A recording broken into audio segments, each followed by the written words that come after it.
Hello, lovely people. Welcome to my sort of Halloweeny, supernaturally reading vlog. Dooby dooby dooby dooby dooby dooby dooby dooby dooby doo. Dooby dooby dooby dooby dooby dooby dooby dooby Sophie Vlogs. I'm filming this in September, but I am starting to feel extremely autumnal. This is a spiced apple, vanilla, and chamomile drink.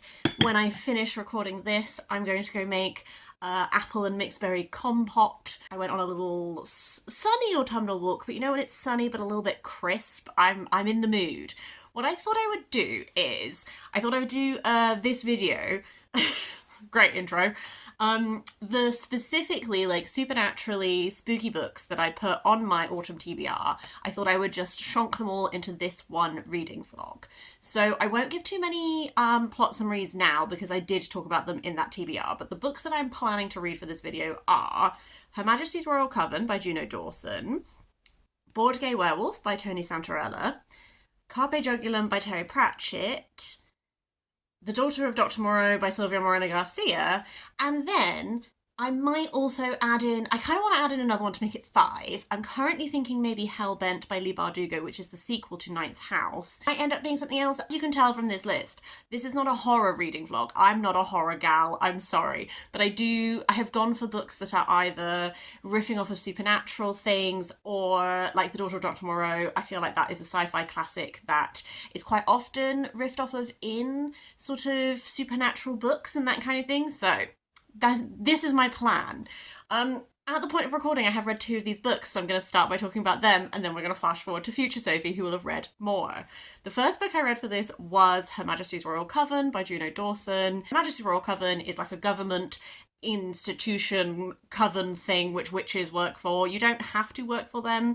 We follow this group of women who were friends when they were younger. They all grew up in the same village, and we look at them where they are now. They're all in different places. Only one of them is really part of HMRC. Someone else has set up an alternate coven that is geared towards witches of colour. 2 of them are just not coven affiliated at all. But the very start point of this book is that the witches at the coven who have visions have seen this vision of this great demon Leviathan coming, and it is tied to the existence of this child that they have found. And then the plot sort of wimbles away from there. The book is told through a number of different perspectives. My favourite perspective by far was Neve, and I feel like Neve is the perspective who is fleshed out the most. She is the person who has the most to do with this child, who is very important to the story that the book is telling, but she is just the person that you get the strongest sense of and the strongest rounded sense of. I did find some of the other characters fell a little bit into... I had their defining features, but they weren't really as fleshed out as Neve was. And that was my criticism of the villain of this as well, is I felt like the villain was very two-dimensional, and you hit a point where you realise who the villain is going to be, and then it becomes, for me, very apparent what that plot line is going to be for that character. So the strength is how well-rounded this one perspective is, but for me, one of the weaknesses was that the other perspectives didn't hold up against that. I believe the second book in the series changes up who the perspectives are, and I think that that would be interesting to see. Also, I imagine some of these women, as the series goes on, will potentially progress beyond these sort of like defined features that they have. I could see that they become much more fleshed out. I'm not sure I'm going to read the next book. I enjoyed this, and on the tin, there are so many things about it that I should really like. What I actually found is I could definitely tell it was Juno Dawson's first adult book. For me, it did read a bit YA at times, which is not necessarily like a criticism. It's just I found the pacing... It was just such a long book for what actually happens. We spent so much time like discussing like topics. It was like, oh, we're gonna have a real chat about this topic now, and my politics are aligned with this book, absolutely, but I felt like we had sort of very similar conversations about topics over and over again, in a way that just felt like it drags the plot down given what plot is in this. I thought the world building was interesting. It has left me with a lot of questions. I have some real, like, the historical figures that are being introduced are really intriguing. And I know that there is like a prequel book that looks at Anne Boleyn, who is supposed to be the one who helped set up this and all that kind of thing. And I think that probably is really interesting because it's definitely a world building, like a background world building that I felt I wanted to explore further. I think I just found myself a bit disappointed because I found it very long. I found a lot of so many mentions of the Spice Girls I wasn't expecting. I am of the Spice Girls generation. I too got to play Spice Girls with my friends and I was always Ginger Spice because hey. There was an aspect of the writing that I found a little bit juvenile, and then because we didn't I wanted a bit more. I wanted it to jazz me. I have looked at reviews for the second book and I saw a massive spoiler about it, and that spoiler has really put me off reading it. So this is one of those books, I feel like I sound like I've slammed it. I enjoyed this. I found it a fun, witchy read. I think this might be a case where I thought I was going to love it. There are other things I like about it. There's like explicitly queer witches. It's extremely transpositive. Like all of these things I think are really great.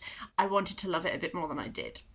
The second book I've read already is Board Gay Werewolf by Tony Santorella. This follows a guy called Brian who is a werewolf and he's in his early 20s and he's feeling very lost. He dropped out of college. He is floating in life and he meets this other werewolf who is very much like a tech bro who takes him under his wing and starts like life coaching him. And as the book goes on, you get the sense that maybe this guy, his plans might not be so good. This I feel I can quite concisely sum up my thoughts on. It started really well. The engagement with tech bro startup culture, the look at like toxic masculinity, all of that was really fun. I also think it ended really well. I feel like the start and end had the real humour to it, and it was making a commentary and it was also being very funny at times. There were real moments where I was like, ha ha ha. For me, the middle is where we got a bit bogged down. I saw my favourite review of this was not enough gay, not enough werewolf. And I was like, yes, for a book that is titled Board Gay Werewolf, we spend a whole load of time delving into like tech bro culture as Brian is being taken in by this guy. And like, you know when you're like, I see what you're doing, I really get it. But it did lag a bit for me. So this one, both of these books so far have just been like a solid 3-star read for me, in that there are things that I really like about them and I'm like, oh, I really see what you're doing here. I really enjoy that. But there are also things about them that I feel, for my personal taste, didn't wholly work. I think there's going to be a sequel to Board Gay Werewolf that's called Shy Trans Banshee, I think it's called, that's coming out in 2025. I feel like I would revisit this world, and I think that potentially it could get better as it goes on and as it builds up more engagement with like supernatural beings and that kind of stuff, because I do think that it did a really great commentary on ideas of masculinity, even ideas we have about wolves, and tied into that and all that kind of thing. Both of these I have mixed feelings on, but I have enjoyed, and they are getting me into the sort of like spooky mood feeling. Hello lovely people, I am halfway through The Daughter of Dr. Moreau by Silvia Moreno Garcia, so I thought I would hop on and do a halfway point update. I'm trying this new thing where I haven't put my ring light on and I'm holding this in my hand. I hope it's not going to be horrific. I am enjoying this so far. It is not my favourite of her work yet. The story that this is inspired by, The Island of Dr. Moreau, is, to give you a brief setup, it is about this guy who he's in a shipwreck, he washes up on the island, he meets Dr. Moreau, he finds all these experiments that he's doing, that kind of thing. This is slightly different in, I think it's a slightly different time period, although a similar time, and instead we are set in Mexico in this remote place. We have two perspectives, so we have Carlotta, who is Dr. Moreau's daughter, and then we have Montgomery, who is an Englishman who has been hired to help His role is to like manage this place that Dr. Moreau runs, but also to source the animals that Dr. Moreau needs for his experiments. It feels very like historical fiction that has this sort of science fiction element to it, in the fact that Dr. Moreau is making these hybrids. It feels, in its atmosphere and its descriptions, it feels very historical fiction. And I am enjoying, like, I'm enjoying the setting, enjoying Carlotta as a perspective character. I feel like she has a real presence in her chapters that I'm really liking. This halfway point, I have a theory about Carlotta and the origin story she has told about herself. I have suspicions about what the actual truth of that is.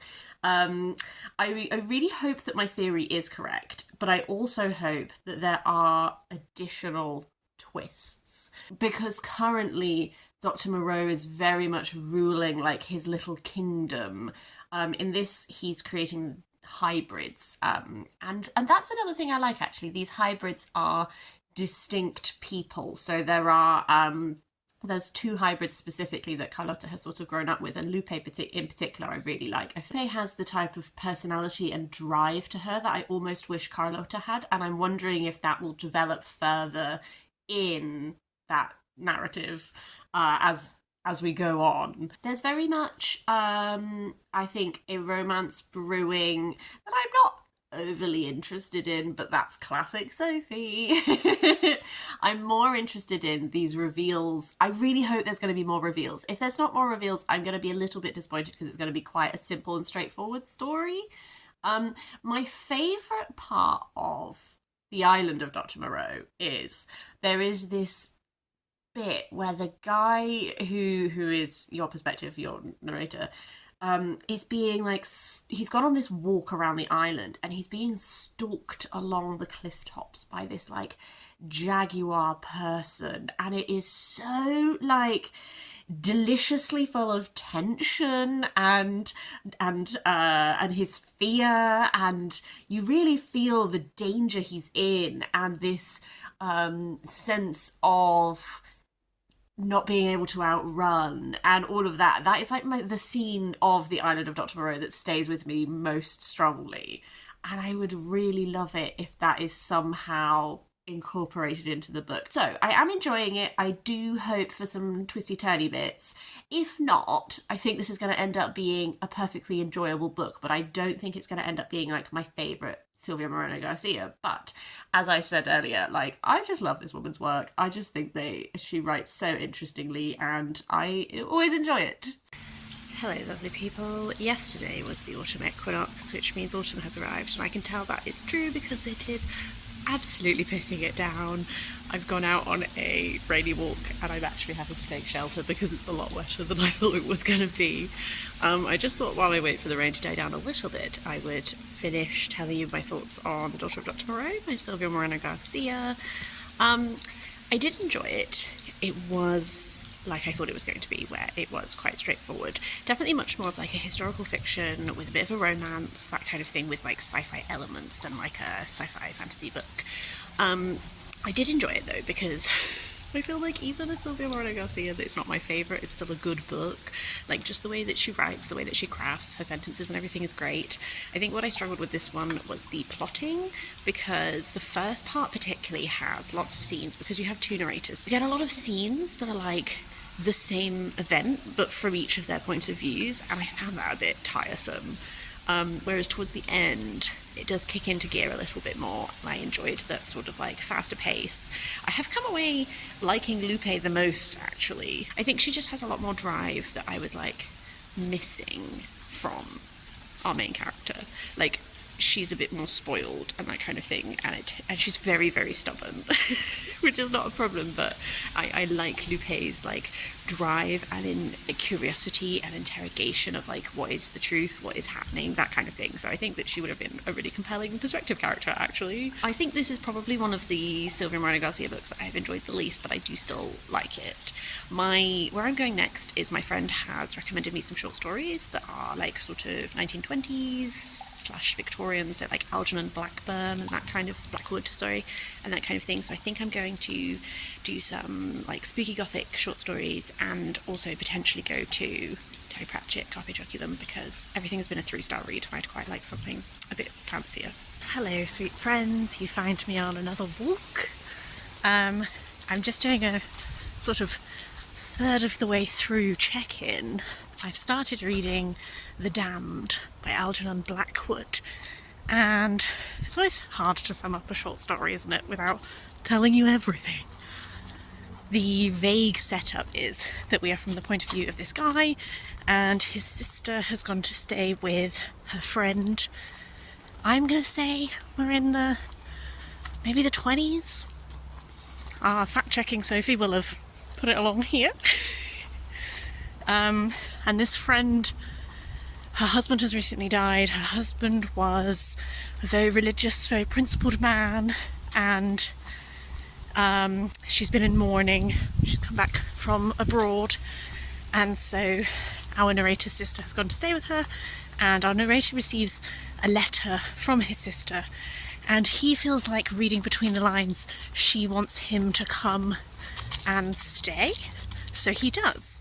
And while he is at this big manor house, there is this classic Gothic element, which is he feels like there is a shadow over the house, over their lives. There is something like a presence, a haunting. And what I am currently trying to work out a third of the way in, how much of that is real and other people are feeling it, how much of it is all in his brain and he's a little drama queen and he wants there to be something wrong. The other interesting aspect is that he is a deeply sexist man. He talks about his sister in a very possessive, patriarchal way. Like, his sister does paintings and he literally just, in the bit I've just read, it's like a real throwaway comment, he's like, of course her skill is adequate, and he like does her paintings dirty, but at the same time is really mad that she's doing paintings for her friend because it means she's not doing paintings that they can sell and make money from. So there's a real lot of casual sexism and a ownership of his sister. Like, he's like, oh, there's no point me getting married until after my sister dies, because I've already got someone to look after me. And it's like that, you know, free, undervalued labour of women and all that kind of thing.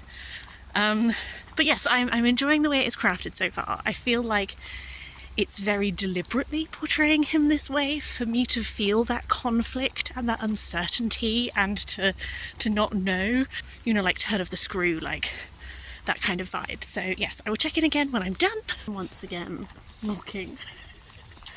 I didn't mean for this to become a walking vlog, but it's actually a lot easier for me to record when I'm out on my walks because it doesn't affect anyone else's life. Although I'm still not quite used to recording in public, so if I get really shifty it's because there's like a jogger or a cyclist. I got back from Manchester yesterday and then immediately like a really big storm happened, so there are some trees in the way. So I'm going to do my best. I'll tell you about the end, my thoughts at the end of The Damned in just a minute. But first I thought I would say that I'm walking to the shop because I'm going to make a crumble. I get Oddbox, which, if you don't know, is like a veg box that is really good if you are concerned about food waste, because they put together like vegetables that are like too many or the wrong size or whatever, and you get them in a little box. And I got loads of cooking apples, so I'm going to make a crumble to get into the autumnal spirit, although autumnal spirit so far just seems to be lots and lots of rain, which I realise is our inevitable future. But finish The Damned by Algernon Blackwood, and I enjoyed it. If you are a person who really likes let's go through the tunnel.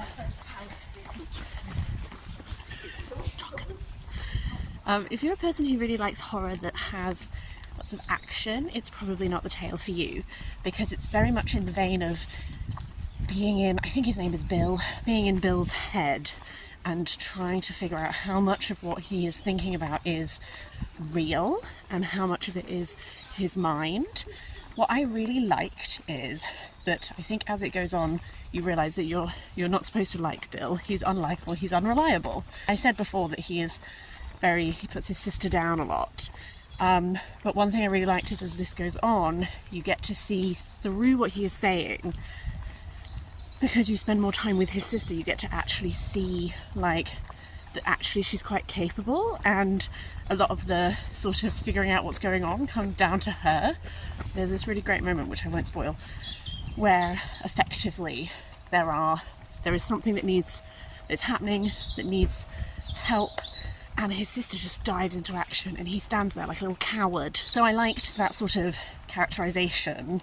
It is a little bit anticlimactic in regards to sort of the conclusion, but what I liked is that it made me, because he is unreliable, it made me question everything that he was telling me. I'm going to continue. I got freaked out by some person. So like there's this housekeeper at the house, and he is like convinced that she is awful and she is wrapped up in the shadow and all of that kind of thing. But as I've thought about it since, I kind of was like, maybe she's just a person doing her job. Like, he has this whole scene where it's like he's working late in the library, and when he comes out she's sat outside, and he's like, she's sat in the dark, she's waiting for me, and all this kind of thing. And I was like, maybe that's just a servant who can't go to bed until you've finished your work. It got me thinking about the other episodes that he's described and how much of his descriptions of them I can take at face value. I really enjoyed the tension, I really enjoyed the sort of like haunting aspect of it. I have a few more Algernon Blackwoods that my friend has recommended. I think where I'm going to go next is that I'm going to listen to the audiobook of, it's called Ghost Stories with Christopher Lee, and it's Christopher Lee narrating ghost stories. I think they're adapted from stories by M.R. James, but it has, just from like a very brief listen so far, as well as his narration, it has lots of like atmospheric noises and stuff, like to enhance the narration. So I think that's where I'm going to go next and do some little spooky ghost stories. And then after that I probably will actually read Terry Pratchett. I think I'm going to give up on Hellbent for this vlog because I'd like to have this edited and posted ahead of Halloween. I will check in again after I have finished listening to some ghost stories. Can you see this friend? This friend gonna want to hang out? Hello? Hello? Do you like to be friends? A little switcheroozle for your head? Oh no, you don't want to be friends. Well, I've loved meeting you. Goodbye. Guys, I know I said I was going to go and I was going to report back later, but I think you're about to meet my favourite cat in the world. It's the gentleman cat. Can you see him? Can you see him? Hello, gentleman. You're my friend, aren't you? Oh, favourite cat in the world. Are we best friends? I know that there's a scary dog and you don't like the scary dog. Would you want some squishies? Yes. Sophie's best friend is a cat called the Gentleman. I love him so much. He is the best cat. Oh, see, he leads me. We going together? We going together? Where are we going? On an adventure. Checking in to say that I have listened to Ghost Stories with Christopher Lee. M.R. James, who is the author, was head of one of the Oxford colleges about over 100 years ago, and every Christmas Eve he used to gather students together and tell them ghost stories. And so this is Christopher Lee reading some of his ghost stories, but reading it as if it's like, as well as the story he's telling, he is the teller of the tale. So it's like, oh, this tale I know from these letters and I've decoded these letters. And so there's occasionally moments where he's like, this bit was unclear in the writing, I think it says this, and all that kind of thing. The actual stories are fun, and they are fun, classic haunting ghost tales. I'm not sure how many of them will stay with me. Probably the first one, because I find it really funny, because it's a guy who is, there's reasons for this, but he's effectively just haunted by a cat, and I find that really funny, particularly because this footage is following me trying to befriend a cat. So the stories themselves, I don't know how much the actual tales will stay with me, but the audiobook experience, like Christopher Lee as a narrator, he is doing such a good job. He is like, his gravitas, his delivery, like I don't think I would have enjoyed these stories anywhere near as much without his delivery. I just found him to be such a good narrator, so it was wholly worth it. It's only like, the audiobook is literally like 2 hours long. It's not a long thing at all, but it's so worth it just to hear this absolute like master of his craft, you know, with his voice and his delivery. And I do like the whole audio production, like the extra sort of like every story starts with like some sort of like a Gregorian chanting and like all this kind of thing, so like the whole production is just really fab.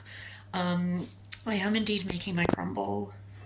Here are these are my apples. I have sugared them, so I'm just gonna, I'm trying to record this before I get my hands dirty and make the actual crumble bit.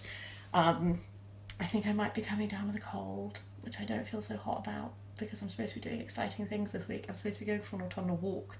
Maybe that's not gonna happen. And I'm supposed to go to Oxford. So we're gonna see. But this was thoroughly enjoyable, and I have started reading Carpe Jugulum, but I'm very, very early on. So far, Carpe Jugulum is once again in Lanka, which is where the witches of the Discworld books are often set.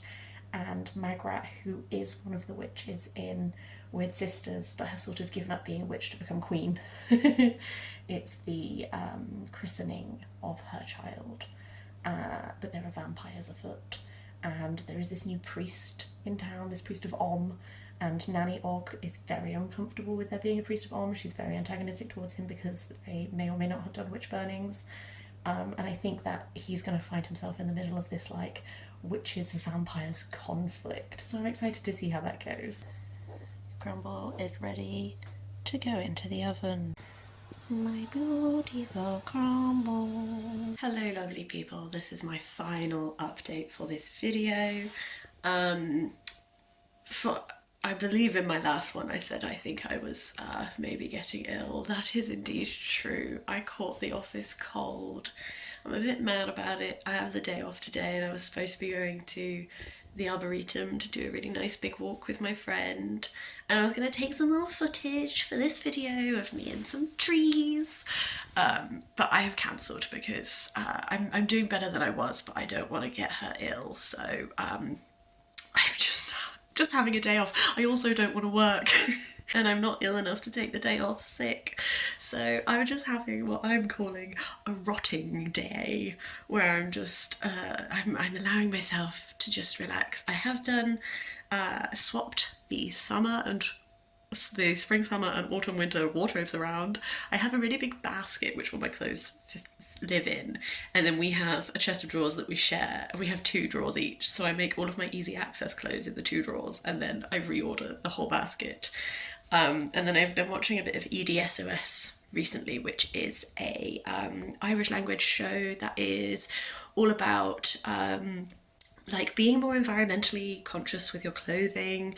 They essentially, every episode, they have someone who's a bit of a shopping addict, and they have to pick a limited number of clothes that they keep for 2 weeks. They take all the rest of the clothes away. They're not allowed to buy anything for those 2 weeks, and then they come back and they filter out their wardrobe. They usually have like a feature where they highlight someone who is like a designer who is working with, I don't know, like recycled materials or upcycling clothes or that kind of thing. So I really enjoy it. It's a really lovely show. It has such a lovely like energy to it. I do not have enough clothes to qualify for that show, but what I did do is, out of interest, I took all of my clothes out and I tallied them up like they do on the show, so that I could see how many of each clothing type I have. I've got 9 items that I'm considering getting or passing on, or actually I've got 9 items that I think I'm going to donate to a charity shop, and then I have a few more items that I've identified shouldn't be in with the rest of my clothes because I need to either repair them or I want to get them altered, so I've separated them out. This is a really long update, I'm so sorry. This is to say that is what I've been doing today, but I did finish reading Carpe Jugulum by Terry Pratchett. I had planned to do sort of like a midway update like I've done with the other ones, but to be honest with you, I absolutely blitzed it because I was ill, and I did take some time off sick, off work. I took an afternoon off. Felt really queasy for a lot of the cold, so I just sort of sat very, very still and I read Carpe Jugulum, and I had a really great time because I love Pratchett, but I love the witches books specifically. They are definitely some of my favourites fall into that category. And the Carpe Jugulum, I think I said, is like in Lanka, the witches end up in conflict with these vampires, and there is this priest who is sort of caught in the middle of it all. And there are so many things that I like about this book. Vampires as a start point were really fun because they are sort of trying to be like modern vampires. So one really funny detail is like all of these vampires that are called stuff like Lucrezia or whatever, they want to have like modern names like Kim or whatever, and that's a really funny detail. But I like that it didn't just stay like a funny detail, it really turned into like an examination of tradition versus modernization, and this sort of type of person that utilizes rhetoric and all of this, like the roles we're supposed to hold and what we owe each other. Like I think so much of what makes these vampires wrong is because they ignore the give and take that has happened, and they just want to take. And if you compare, it's like that thing of like, it's not unreasonable for a vampire to like need to drink blood to live, but the way that they go about it is unreasonable. There is no reciprocity in this like relationship, and that was like an angle that I really enjoyed. And then when it comes to the witches, I feel like so often the witches things, like Granny Weatherwax has hit a point where she is kind of, you know, like ultimate boss level. It's like, can you really defeat her? And I feel like what was interesting about this is that Granny Weatherwax experiences real doubt of self, which is something that I don't think I've really seen in the books before, and is shaken to her core and is like really like challenged, but in like a deep way, which I found really interesting, and I kind of liked, because she is such a person of absolutes. But when it comes to this, people of absolutes are really easy for vampires to control. It's people who have doubt, who are not single-minded, that are able to resist, because they're way harder to overcome, because there's always another voice in your head being like, oh, but what if this, but I'm not sure, but blah blah blah blah. And that was such an interesting angle to like approach Granny Weatherwax through, is that this single-mindedness, which has always been such a strength, is actually in this situation her big weakness. And then also with the role of the priest, like he has all of these doubts and he is in conflict, and the journey he goes throughout the book is very much like when you study something on paper versus when you have to put something into practice, when you are like living faith, and that sort of idea of faith is something which there's an element that you can't logic. I don't know, so this is a really waffly way of saying I probably could talk more, and I probably would if I wasn't melting my brain. But suffice to say, this was definitely one of my favourite Pratchetts that I've read in a while. I like the ones where it's not just silly, like for example, The Last Continent, which is all like essentially a really long joke all about Australia. I didn't enjoy it that much because I just got a bit tired of the joke after a while, or like I was like, oh, it's just a joke, and that's pretty much it. Whereas these ones are always my favourite ones, because I always love how Pratchett uses this like funny idea, like, oh, the vampires want to modernise, they want to change how things are done and all of that, but to have like real conversations about much bigger topics. And I just always love that, and I feel like the witches books are really good for that. So yeah, I really enjoyed it. I will call it a day on this vlog because I have no concept of how long this video is. I'm really sorry if this has been a beast, but I hope you've enjoyed. I've never done one like this before. I will read more, definitely some more like spooky short stories and stuff. That will be in my October wrap up. Some more like murder mysteries, and maybe a few more supernatural things. That will all be in my October wrap up for sure. But I just thought this would be fun to put into a little video together. I would really love to hear from you your thoughts on any of these books, but also like what special little things did you read for the autumnal little season? I'd really love to know. I'm always on the lookout. But yeah, I hope that you have been having a very lovely time. I hope that you're having a really lovely autumn. I'm hoping this will go up before Halloween, so many spooky greetings to you all, and I will see you next time for something different.